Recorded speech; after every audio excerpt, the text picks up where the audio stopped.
Bonjour les amis, je suis heureuse de vous retrouver pour une nouvelle vidéo. Alors aujourd'hui le thème est quel chemin prendre? Et oui, ce n'est pas toujours évident de choisir les chemins, le chemin qui s'offre à nous parce que nous avons beaucoup de décisions à prendre et une palette de choix s'offre à nous et ce n'est pas toujours évident. Mais merci Seigneur, heureusement nous avons le meilleur des guides qui est la Bible. Et dans la Bible, il est écrit que Jésus est le chemin, la vérité et la vie.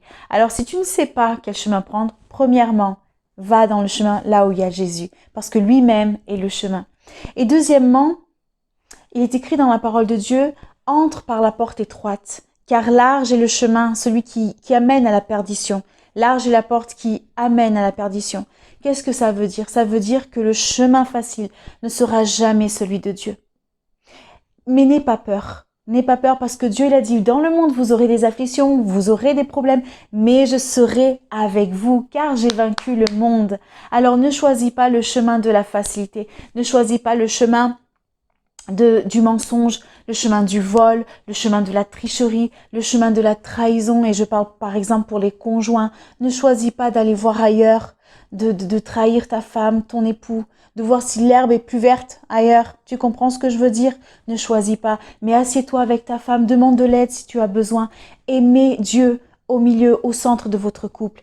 Et je parle aussi aux jeunes qui ne sont pas encore mariés, qui veulent se marier. Ne tombez pas dans la fornication, c'est-à-dire ne vivez pas ensemble avant de vous marier. Ne vous connaissez pas intimement avant de vous marier. Ne choisissez pas le chemin des hormones en ébullition. Vous voyez ce que je veux vous dire? Bon, parce que la fin est terrible. La désobéissance amène toujours des conséquences. Si tu veux savoir vraiment quel est le chemin que Dieu a pour toi, va dans la Bible directement et vois quels sont les principes de Dieu. Et je veux vraiment t'alerter par rapport à quelque chose. Imagine que tu as un rêve, parce que Dieu parle de plusieurs façons. Il peut parler à travers des rêves, il peut parler à travers, en donnant des signes, à travers sa parole, à travers une personne. Comment savoir si cela vient vraiment de Dieu?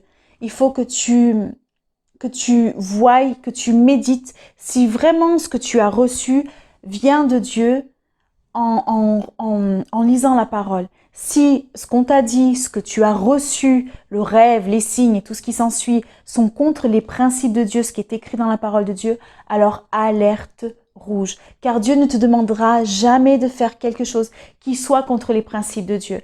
Alors, parfois Dieu peut nous demander de faire des choses folles qui peuvent paraître folles pour les personnes qui ne comprennent pas, pour les personnes qui ne sont pas enfants de Dieu. Mais il va jamais te demander d'aller contre ses principes. Alors, sois très, très, très attentif. Et si tu as un rêve dans ton cœur, Dieu fera tout. Il tracera même un chemin dans le désert pour que ces rêves qui sont dans ton cœur, qui sont de sa volonté, soient accomplis. Alors n'aie pas peur, ne sois pas dans l'angoisse, mais je t'encourage vraiment à ne pas prendre ce chemin de la facilité, à ne pas prendre un raccourci, parce que le raccourci ne sera jamais un chemin. S'il était un chemin, il s'appellerait ainsi. Dieu n'est pas un Dieu de raccourci, Dieu n'est pas un Dieu de facilité. Je veux te donner un autre verset qui dit « Il y a un temps pour tout, un moment pour tout ». Alors, sois patient, sois attentif. Reste dans cette attente, reste dans cette obéissance, parce que dans ce cheminement, Dieu, il va t'enseigner, il va te former, il va te préparer, il va te rendre plus mûr. Et tu seras préparé pour d'autres choses. Ça ne veut pas dire que ce cheminement d'attente, ce chemin difficile, cette porte étroite, elle doit être dure, elle doit être malheureuse. Ce n'est pas du tout ça.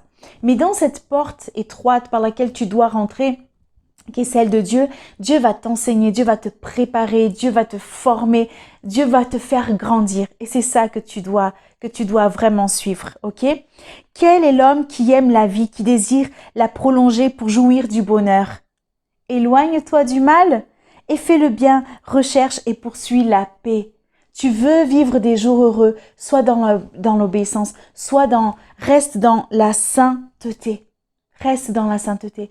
Je veux vraiment t'encourager à suivre les principes de Dieu, suivre le chemin qui est Jésus, entrer par la porte étroite, garder dans ton cœur que Dieu sera toujours là dans les moments difficiles, là où tu auras envie de pleurer, Dieu il sera là pour te soutenir.